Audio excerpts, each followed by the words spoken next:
Bobby Fischer. Era el invencible niño prodigio del ajedrez. Es uno de esos talentos que nacen una vez cada 100 años. Derrotó a prácticamente todos los grandes jugadores. Bobby Fischer fue la mejor máquina del ajedrez jamás creada. Fue el niño prodigio de Brooklyn, que se convertiría en el icono de la Guerra Fría, derribando en el proceso a un imperio. El ajedrez lo era todo para él. Más que parecer un jugador de ajedrez, parecía una estrella de cine, como Mohamed Ali en el boxeo o Tiger Woods en el golf. Era mucho más que un jugador, era un icono cultural.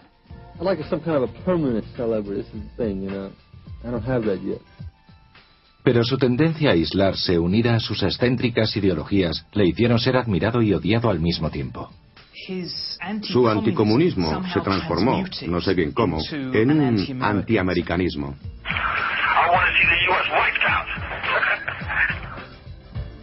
Es verdaderamente el orgullo y la tristeza del ajedrez americano. El que fuera el símbolo del espíritu americano terminó por convertirse en un fugitivo internacional. En 1972, la Guerra Fría entre Estados Unidos y la Unión Soviética se encontraba en un punto álgido. A lo largo y ancho del planeta, ambos países se enfrentaban en una inacabable partida de ajedrez que incluía dictaduras tercermundistas, jóvenes democracias y revolucionarios marxistas, todo con el fin de asegurar sus intereses en el extranjero. Pero en la helada isla volcánica de Islandia, concretamente en la pintoresca capital, Reykjavik, se iniciaban los preparativos para otro enfrentamiento, el Campeonato Mundial de Ajedrez. Nunca había visto nada igual. Algo que inmovilizó a una ciudad durante 14 semanas. El acontecimiento de Reykjavik no era una mera partida de ajedrez. Todo apuntaba a un enfrentamiento entre superpotencias, una confrontación entre ideologías políticas en pie de guerra. No se trataba simplemente de dos personas moviendo piezas en un tablero, era un enfrentamiento a escala internacional. Aquello generó un gran interés debido a la Guerra Fría porque se trataba de los Estados Unidos contra la Unión Soviética. A un lado del tablero se encontraba Boris Spassky, un afable ruso, campeón del mundo y producto de la máquina soviética de ajedrez. Boris Spassky era en esos momentos campeón del mundo y Rusia dominaba el ajedrez mundial. En realidad, Spassky no jugaba solo. Lo hacía con el peso y el prestigio y la sagacidad de toda la Unión Soviética. En el resto del mundo, la mayoría de los jugadores eran amateurs, pero los de los países del telón de acero eran profesionales. Enfrente de Spassky se hallaba la promesa americana, Bobby Fischer, que con su enorme ego y sus peticiones extravagantes estuvo a punto de acabar con el campeonato. Nadie sabía si finalmente se enfrentaría al campeón Boris Spassky. A partir del momento en que Spassky y Fischer se sentaron frente al tablero, se acabó aquel momento de disuasión y espera en el que se encontraba la Guerra Fría, iniciándose una batalla a vida o muerte entre dos grandes maestros. Aquel duelo crearía un héroe inesperado en Estados Unidos. Había algo hermoso en su modo de mover las piezas. Era casi como si estuviera tocando el piano. Estados Unidos necesitaba un motivo para animarse y precisamente se lo dio Bobby. Robert James Fischer nació un 9 de marzo de 1943 en Chicago, Illinois. Fue educado por su madre, Regina, una brillante judía americana de origen ruso. Era una mujer muy inteligente, extremadamente perspicaz, además de ser bastante agresiva. Cuando Regina se trasladó al barrio italiano de Brooklyn, su hijo ya se había convertido en un genio. Tenía una memoria increíble, no solo para el ajedrez, también para los idiomas. De hecho, él hablaba 5 o 6 lenguas igual que su madre.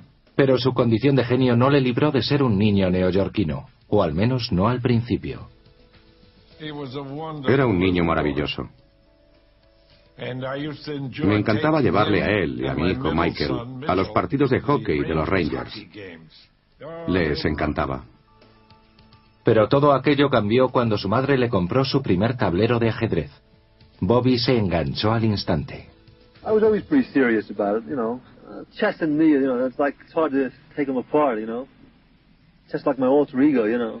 Su madre estaba tan preocupada por su obsesión por el ajedrez que le llevó a un psiquiatra.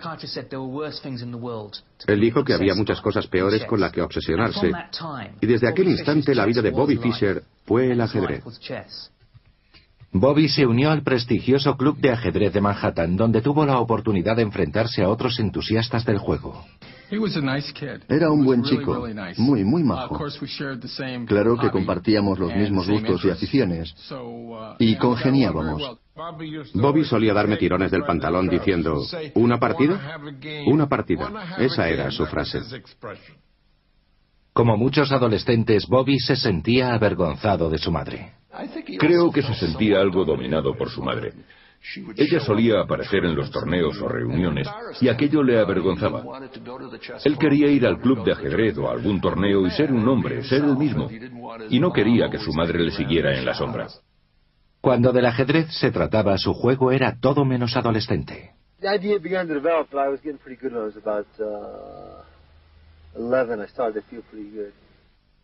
A los 12 años, Bobby ya se enfrentaba a algunos de los mejores jugadores de América. Bobby Fischer era una joven promesa. Yo esperaba aplastarlo y así fue. Pero fue la primera y última vez que lo derroté. Bobby tenía tanto talento que un buen día un amigo mío, el afamado gran maestro argentino Miguel Nardov, solía decir que no podía hacer nada mal, que incluso lanzando las piezas al aire, caerían en los cuadrados adecuados.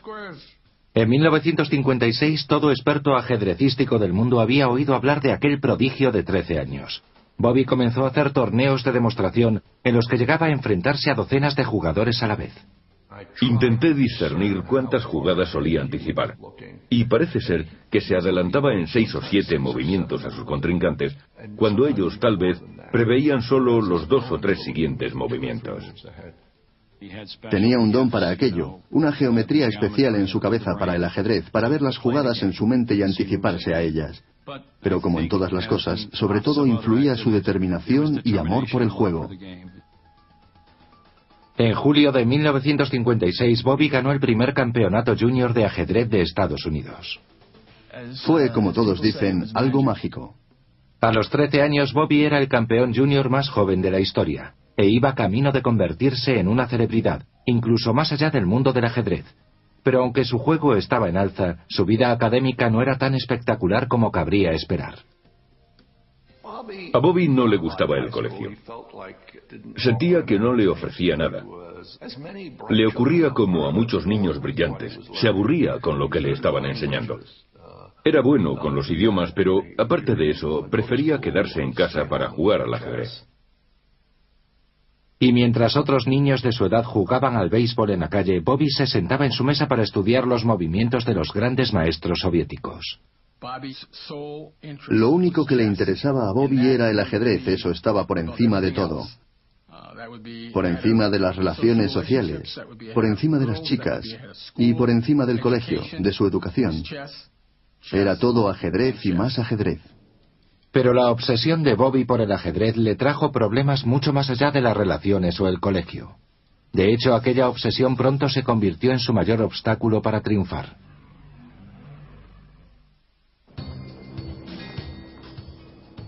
Durante más de 3 décadas, el ajedrez mundial fue dominado por los grandes maestros de la Unión Soviética, productos de la bien engrasada máquina conocida como la Federación de Ajedrez de la URSS.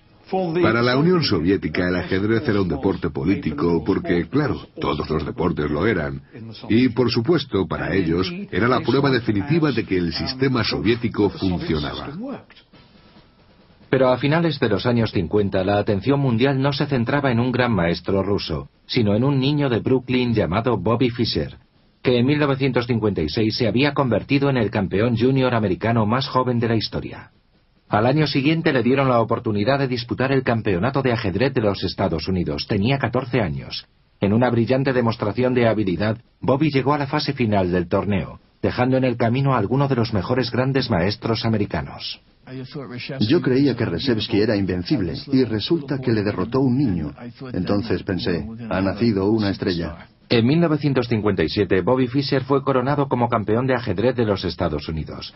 Con tan solo 3 años de experiencia en competiciones y todavía 2 años por debajo de la edad para conducir, el niño prodigio de Brooklyn se había convertido en el jugador más temido del continente. Al principio yo estaba deseando jugar contra él.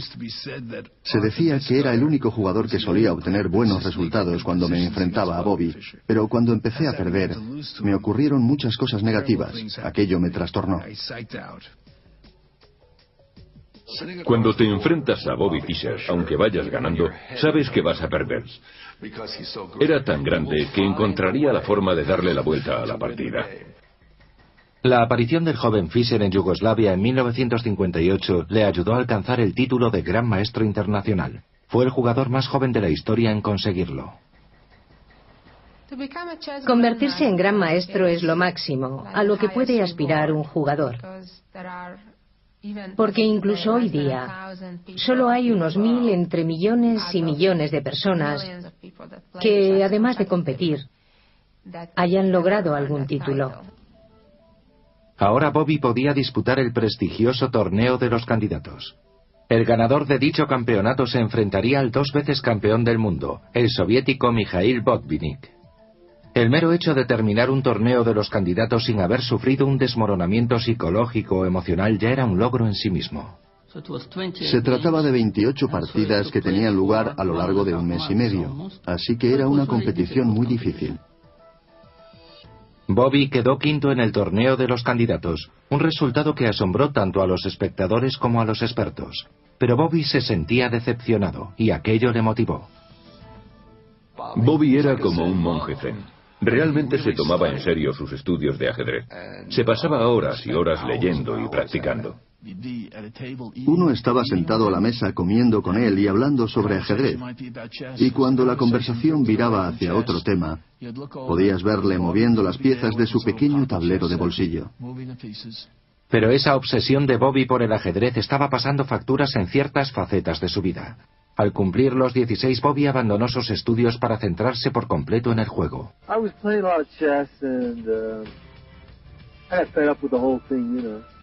La decisión de dejar el colegio enfureció a su madre. Debido a las constantes discusiones con su hijo, Regina acabó mudándose de casa. Aunque quería a su madre, él sentía que ella interfería de alguna manera en su carrera. La llamaba a menudo y por supuesto se interesaba por cómo le iba. Pero ella básicamente dejó que él hiciera su propia vida y siguiera con el ajedrez. Viviendo ya solo, Bobby se centró aún más en el ajedrez, algo que redujo sus relaciones sociales. Se sentía muy cómodo ante un tablero de ajedrez. Era para él un lugar seguro, pero ante los demás, sin el tablero por medio, él se distanciaba. Nadie conoce realmente a Bobby Fischer. Yo me relacioné con él, pero no le conozco de verdad. Creo que no hay nadie que verdaderamente le entienda. Para cuando cumplió 18 años, Bobby Fischer ya era un gran maestro internacional. Había sido campeón de Estados Unidos en 3 ocasiones. Pero el éxito tenía un alto precio. Además de haber abandonado sus estudios y ser antisocial, Bobby rápidamente se ganó la fama de temperamental. Todo empezó cuando estuvo a punto de abandonar el campeonato estadounidense de 1960, porque creía que las condiciones no eran propicias para el juego. Empezó a pedir todo tipo de cosas. Quería la luz apropiada, el sonido adecuado, que nadie le cegara con el flash. Pensaba que todo aquello podía interrumpir el curso de sus pensamientos y afectar a su juego. Fischer quería que todo fuera perfecto cuando jugase. Cuando las demandas de Fischer eran ignoradas, él simplemente se negaba a jugar. Algunos perdonaron su comportamiento por tratarse de un genio, otros sospecharon que se trataba de algo distinto. Bobby tiene lo que hoy llaman el síndrome de Asperger. Se trata de una variante del autismo que se produce en adultos. Los que sufren este síndrome se obsesionan con un tema en concreto, la música, las matemáticas o los juegos, como el ajedrez. En 1962, muchos aficionados al ajedrez, incluidos algunos miembros del poderoso contingente soviético, creían que Fischer optaría al título mundial. Pero sorprendentemente Fischer decepcionó y quedó en 4º lugar. Tras abandonar el torneo, Fischer acusó a los jugadores soviéticos de conspiración.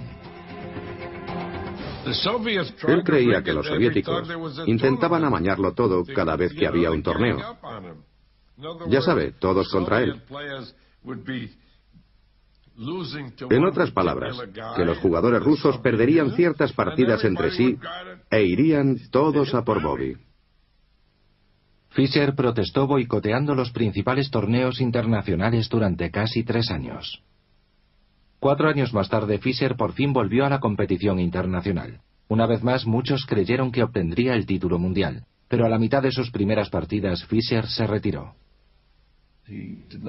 No le gustaban las condiciones y por eso aplazó la partida y más tarde no quiso jugarla. Su negativa a jugar le inhabilitó para la disputa del campeonato mundial, título con el que se hizo el poderoso ruso Boris Spassky. Un sociable y extrovertido jugador de 32 años que era la estrella en alza del ajedrez soviético. Con un récord de 4-0-2 en sus enfrentamientos con Fischer, Spassky era uno de los pocos jugadores a los que Bobby jamás había derrotado. Para Fischer parecía que se evaporaba toda posibilidad de convertirse en campeón del mundo. Después de desperdiciar una oportunidad más de ser campeón mundial, el 8 veces campeón americano desapareció de la escena ajedrecística internacional. En 1968, mientras Boris Spassky y los demás soviéticos lograban de nuevo el título mundial, Bobby vivía solo en la costa oeste, escribiendo de manera esporádica un libro sobre el ajedrez. Pero en 1970, tras casi 3 años ausente, Bobby regresó a la escena internacional con un bombazo. Desafortunadamente, Bobby no podía disputar el campeonato mundial. No había participado en el torneo americano y se había saltado las primeras rondas del internacional. Solo cabía la posibilidad de que otro jugador estadounidense renunciase a su plaza. Palvenko acordó cederle su plaza, lo que fue un gesto de enorme generosidad, porque él hubiera podido competir por alzarse con ese título. Y eso hizo que Bobby participase en el torneo internacional. Bobby aceptó aquella oportunidad. Lo que luego ocurrió se convirtió en una leyenda de la historia del ajedrez. Todo comenzó cuando Bobby destrozó al gran maestro soviético Mark Taimanov.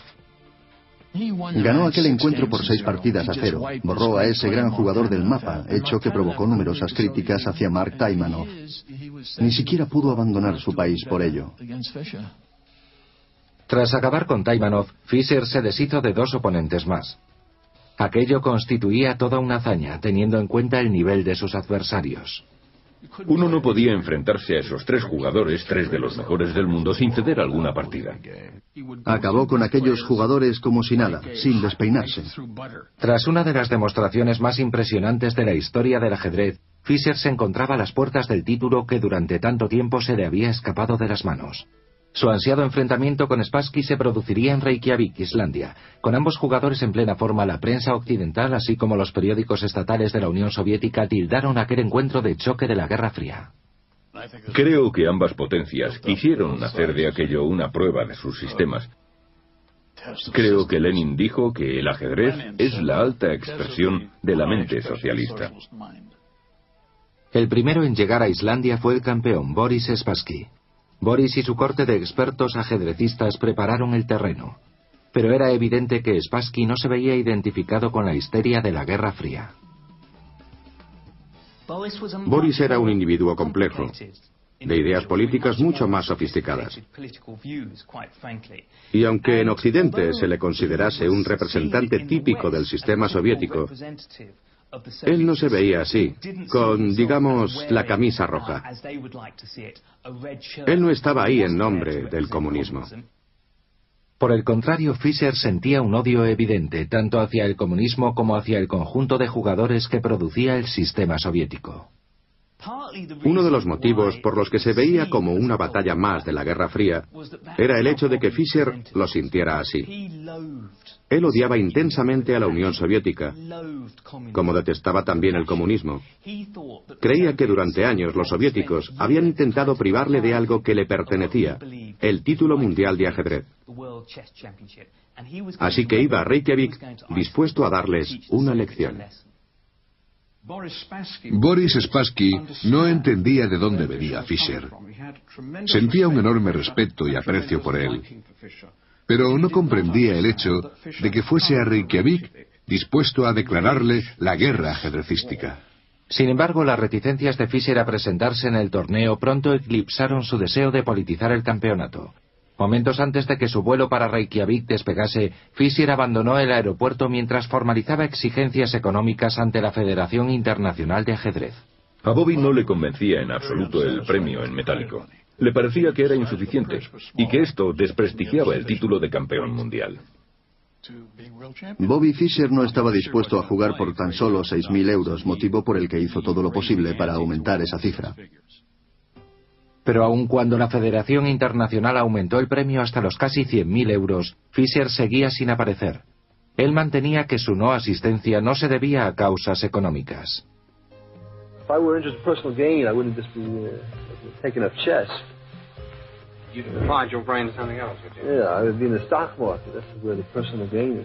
A medida que se prolongaba su ausencia, muchos comenzaron a creer que lo que le retenía en casa era el miedo y no era el motivo económico. Tenía una puntuación baja contra Spassky, nunca le había ganado, y en algún momento su confianza empezó a mermar.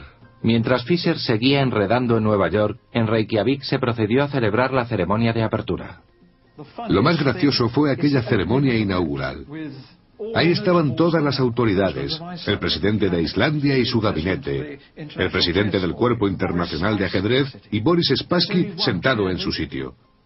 Solo había una silla vacante, la del aspirante, que seguía en Nueva York negociando el importe del premio. El Campeonato del Mundo de Ajedrez había comenzado de manera oficial, pero era toda una incógnita saber si el duelo del siglo llegaría a producirse. Con una carrera vertiginosa sin precedentes hasta el Campeonato Mundial, el niño prodigio de Brooklyn había dado a su país motivos de sobra para creer que el dominio soviético pronto llegaría a su fin. Pero en vísperas de la partida más importante de la historia, Bobby Fischer se negaba a jugar. Con la prensa detrás del acontecimiento como si de una batalla más de la Guerra Fría se tratase, los políticos de Washington temieron que la actitud de Fischer podía ser interpretada por los soviéticos como un signo de debilidad americana. Fischer no tardó mucho en recibir una llamada de la Casa Blanca. El Consejo de Seguridad Nacional, Henry Kissinger, tenía que intervenir o sintió la necesidad de hacerlo para intentar convencer a Bobby Fischer de que jugase por América. La llamada es ya famosa, ya que al descolgar, su frase fue: "Este es el peor jugador de ajedrez del mundo llamando al mejor jugador del mundo". Alentado por Kissinger, además de por los casi 100.000 euros puestos sobre la mesa por un rico ejecutivo británico llamado James Slater, Fischer por fin se animó a jugar. Al contrario que su contrincante, Fischer acudió completamente solo al campeonato. Bobby iba completamente solo. Era algo increíble y llamativo, muy romántico de alguna forma. Un chico joven montado en su caballo blanco, a punto de enfrentarse a la gran máquina roja. Aquello cautivó al público.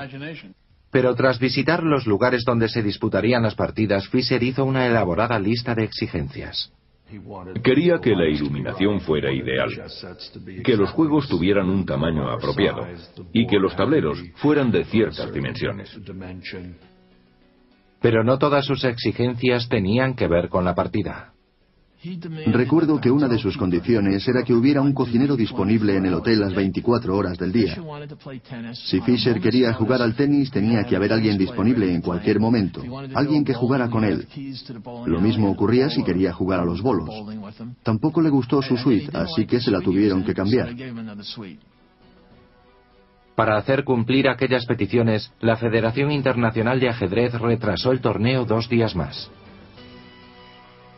Este encuentro fue seguido por la prensa como jamás lo fue ningún otro, antes o después. Creo que en un momento dado hubo por lo menos 200 periodistas acreditados.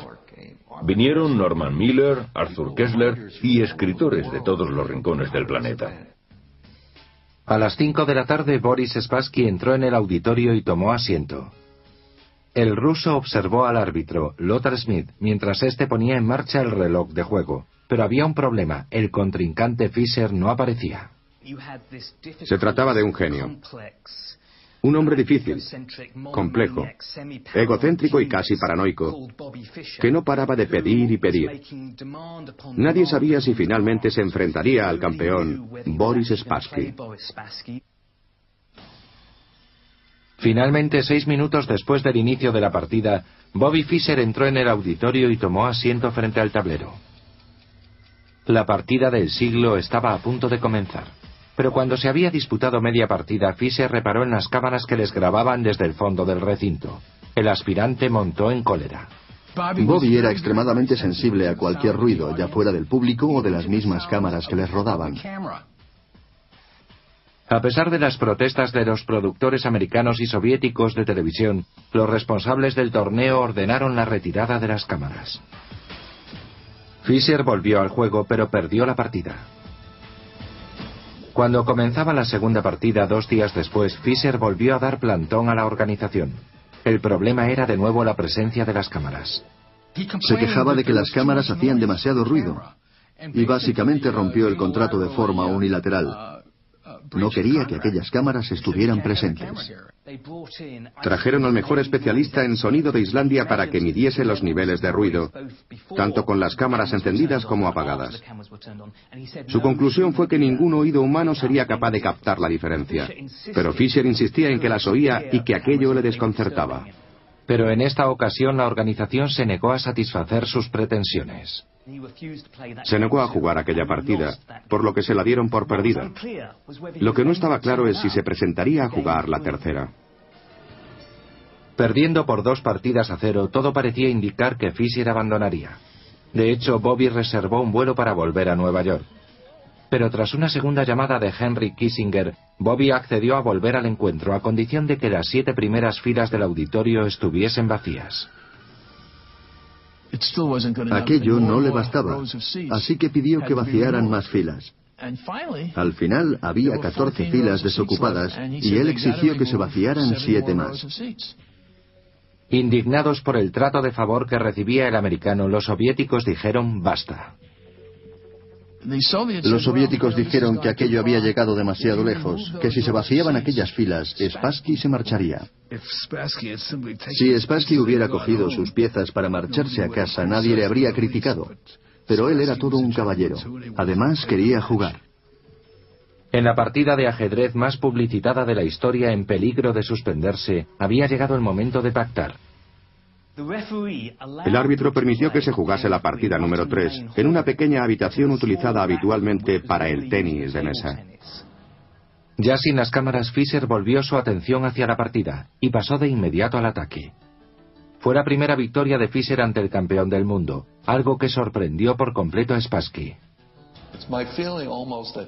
A veces creo que Fischer perdió aquellas primeras partidas a propósito, intencionadamente, para ponerse en el filo, para mostrar al mundo que aunque perdiera por 2-0, algo increíble en la disputa de un título mundial, él aún podía ganar.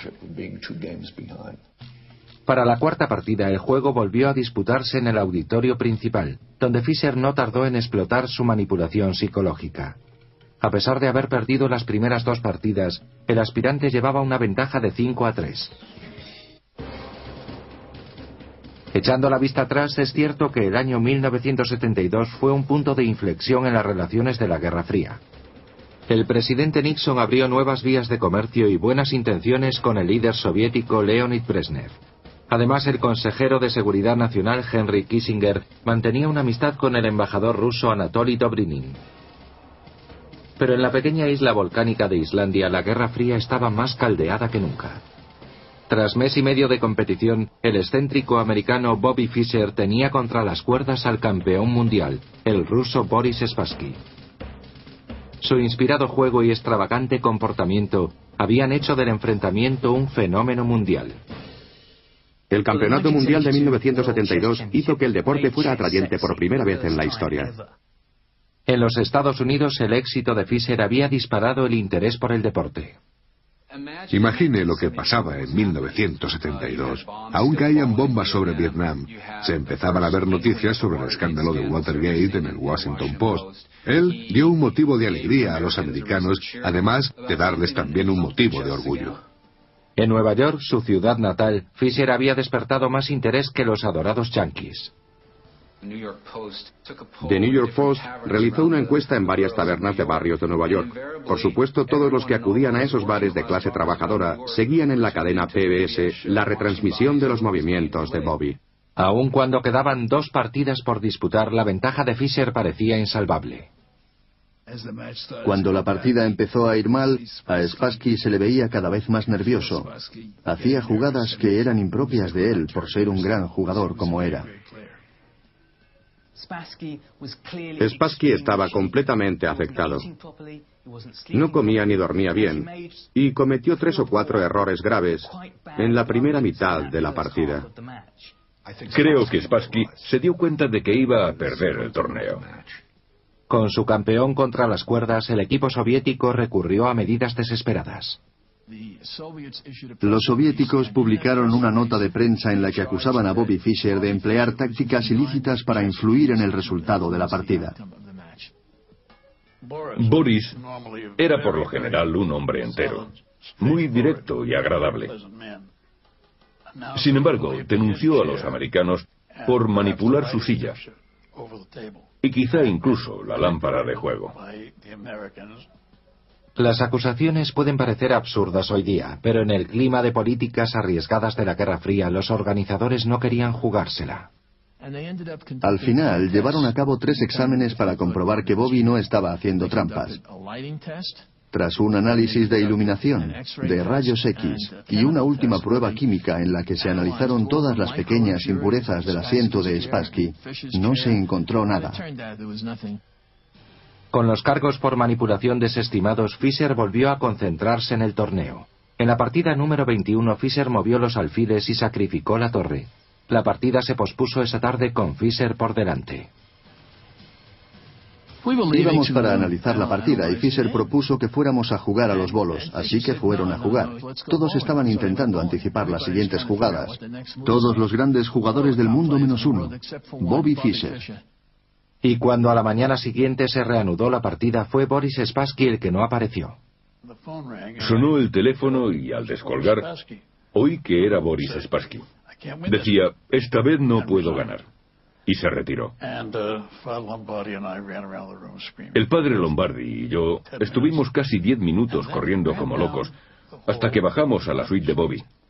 Felicidades, eres el nuevo campeón del mundo. Y él contestó, que os lo pongan por escrito.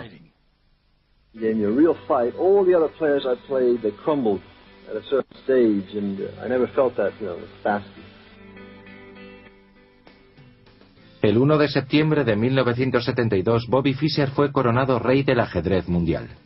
Bobby no derrotó simplemente a Boris Spassky, acabó con 36 grandes maestros que no paraban de llegar de Moscú a Reykjavik. Estaba Bobby solo frente a ellos. Es imposible exagerar lo importante que fue aquello. Es algo muy poco frecuente el poder enfrentarse en solitario a un contrincante como Boris Spassky, que tenía todo un régimen detrás de él, además del apoyo de todos los grandes maestros de la Unión Soviética. Para un país acostumbrado a utilizar el ajedrez como elemento propagandístico, perder el título mundial ante un flaco niño neoyorquino era toda una deshonra. La Unión Soviética acababa de perder un título que poseía desde 1948.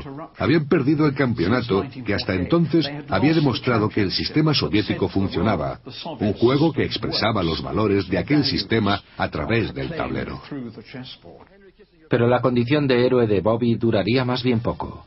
Llegado el momento de revalidar el título en 1975 ante el novato soviético Anatoly Karpov, Fischer de nuevo se negó a jugar, incluso a pesar de los casi 4 millones de euros en juego.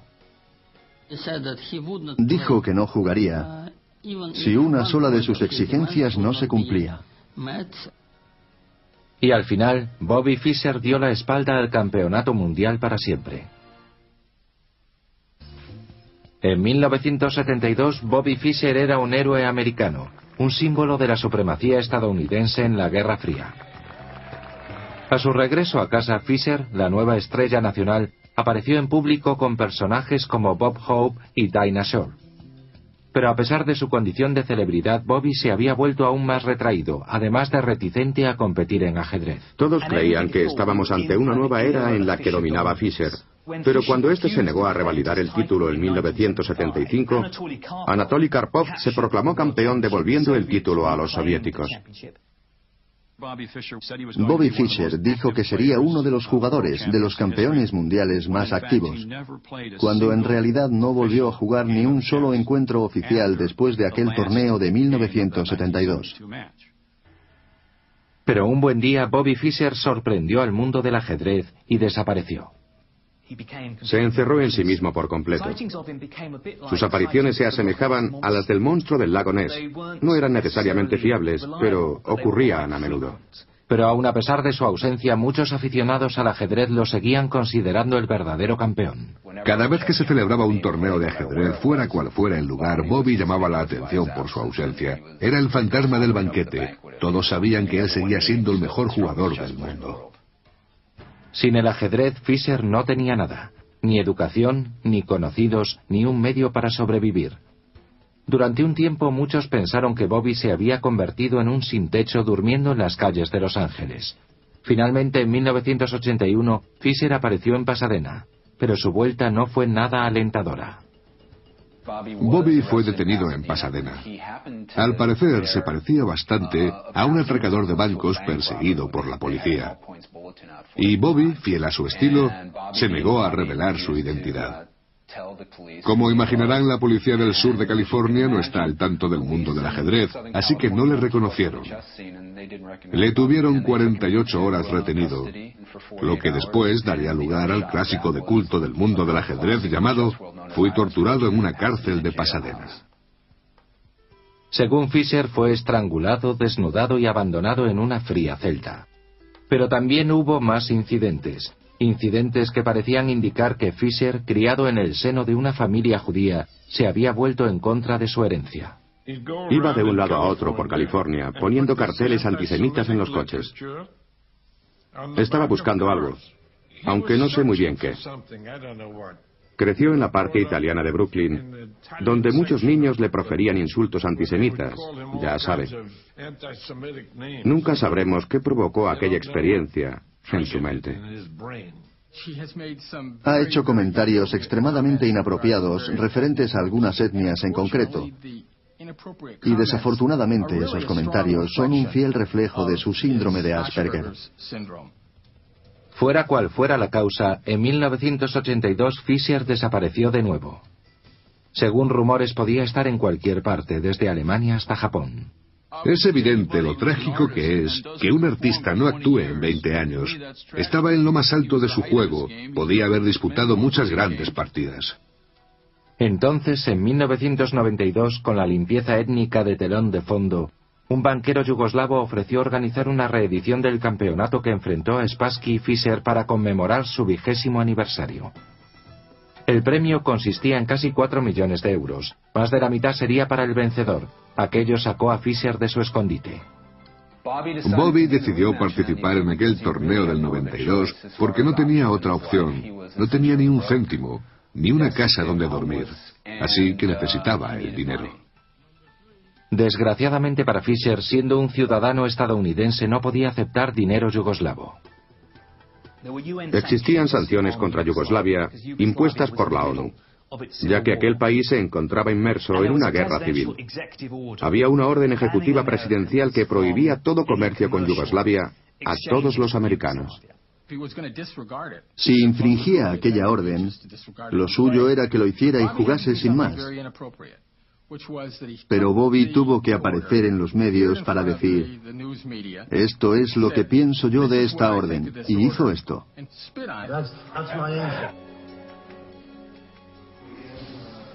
Fischer derrotó con facilidad a Spassky, pero acabó con su condición de dios del ajedrez.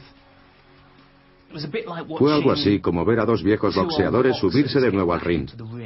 Hubo momentos brillantes, de genio, pero en realidad el juego no llegaba al nivel desplegado 20 años atrás. De algún modo mermó la reputación de Fischer, de la misma forma en la que la segunda parte de una película puede afectar a la original. Pero lo peor vino después, ya que al aceptar casi los 2,5 millones de euros, Fischer era ahora un fugitivo. Los informes le situaban en Budapest, Sarajevo, Tokio e incluso en Reykjavik. Finalmente Fischer acabó quedándose en la casa de la gran maestra húngara Susan Polgar.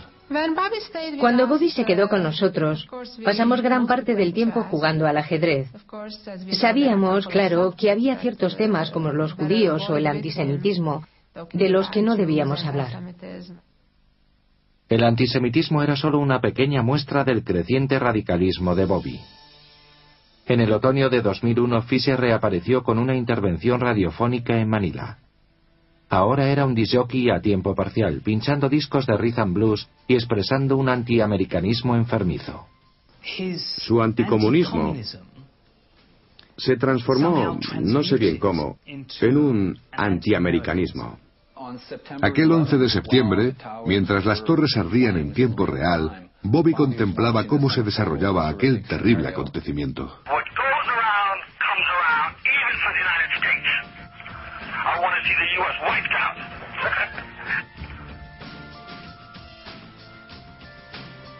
Para la comunidad ajedrecística que había tolerado el genio volátil durante casi 50 años, aquellos comentarios sobre el 11S fueron la gota que colmó el vaso.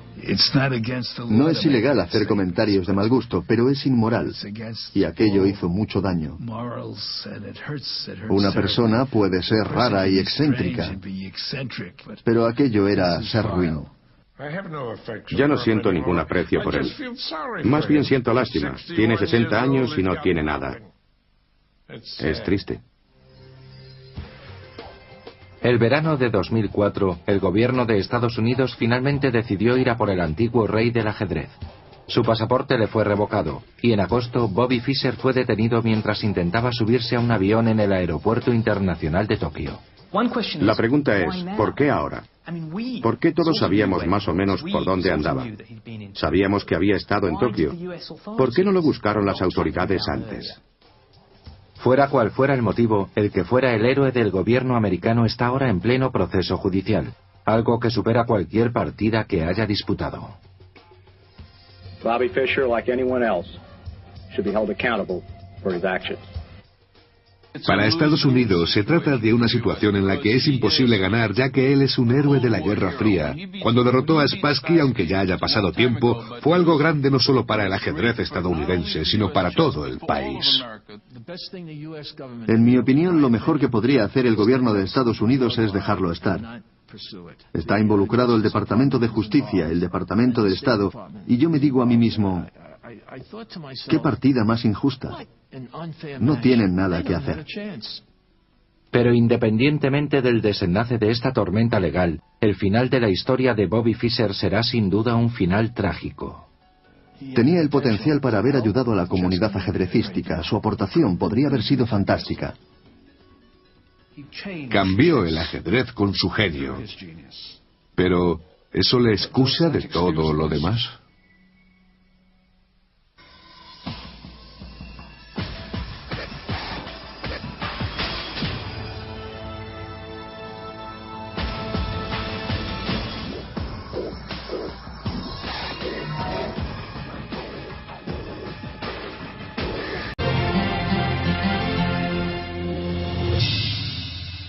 Bobby Fischer era el invencible niño prodigio del ajedrez. Es uno de esos talentos que nacen una vez cada 100 años. Derrotó a prácticamente todos los grandes jugadores. Bobby Fischer fue la mejor máquina del ajedrez jamás creada. Fue el niño prodigio de Brooklyn, que se convertiría en el icono de la Guerra Fría, derribando en el proceso a un imperio. El ajedrez lo era todo para él. Más que parecer un jugador de ajedrez, parecía una estrella de cine, como Mohamed Ali en el boxeo o Tiger Woods en el golf. Era mucho más que un jugador, era un icono cultural. Spassky y Fischer se sentaron frente al tablero. Se acabó aquel momento de disuasión y espera en el que se encontraba la Guerra Fría, iniciándose una batalla a vida o muerte entre dos grandes maestros. Aquel duelo crearía un héroe inesperado en Estados Unidos. Había algo hermoso en su modo de mover las piezas. Era casi como si estuviera tocando el piano. Estados Unidos necesitaba un motivo para animarse, y precisamente se lo dio Bobby. Robert James Fisher nació un 9 de marzo de 1943 en Chicago, Illinois. Fue educado por su madre, Regina, una brillante judía americana de origen ruso. Era una mujer muy inteligente, extremadamente perspicaz, además de ser bastante agresiva. Cuando Regina se trasladó al barrio italiano de... Pero su tendencia a aislarse, unida a sus excéntricas ideologías, le hicieron ser admirado y odiado al mismo tiempo. Su anticomunismo se transformó, no sé bien cómo, en un antiamericanismo.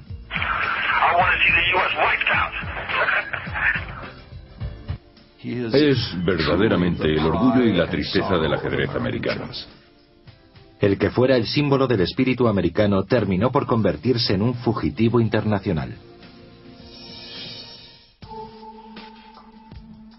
En 1972, la Guerra Fría entre Estados Unidos y la Unión Soviética se encontraba en un punto álgido. A lo largo y ancho del planeta, ambos países se enfrentaban en una inacabable partida de ajedrez que incluía dictaduras tercermundistas, jóvenes democracias y revolucionarios marxistas, todo con el... A un lado del tablero se encontraba Boris Spassky, un afable ruso, campeón del mundo y producto de la máquina soviética de ajedrez. Boris Spassky era en esos momentos campeón del mundo y Rusia dominaba el ajedrez mundial. En realidad, Spassky no jugaba solo. Lo hacía con el peso y el prestigio y la sagacidad de toda la Unión Soviética. En el resto del mundo, la mayoría de los jugadores eran amateurs, pero los de los países del telón de acero eran profesionales. Enfrente de Spassky se hallaba la promesa americana, Bobby Fischer, que con su enorme ego y sus peticiones extravagantes estuvo a punto de acabar con el campeonato. Nadie sabía si finalmente se enfrentaría al campeón Boris Spassky. A partir del momento en que esbin de asegurar sus intereses en el extranjero. Pero en la helada isla volcánica de Islandia, concretamente en la pintoresca capital, Reykjavik, se iniciaban los preparativos para otro enfrentamiento, el Campeonato Mundial de Ajedrez. Nunca había visto nada igual. Algo que inmovilizó a una ciudad durante 14 semanas. El acontecimiento de Reykjavik no era una mera partida de ajedrez. Todo apuntaba a un enfrentamiento entre superpotencias, una confrontación entre ideologías políticas en pie de guerra. No se trataba simplemente de dos personas moviendo piezas en un tablero, era un enfrentamiento a escala internacional. Aquello generó un gran interés debido a la Guerra Fría porque se trataba de los Estados Unidos contra la Unión Soviética.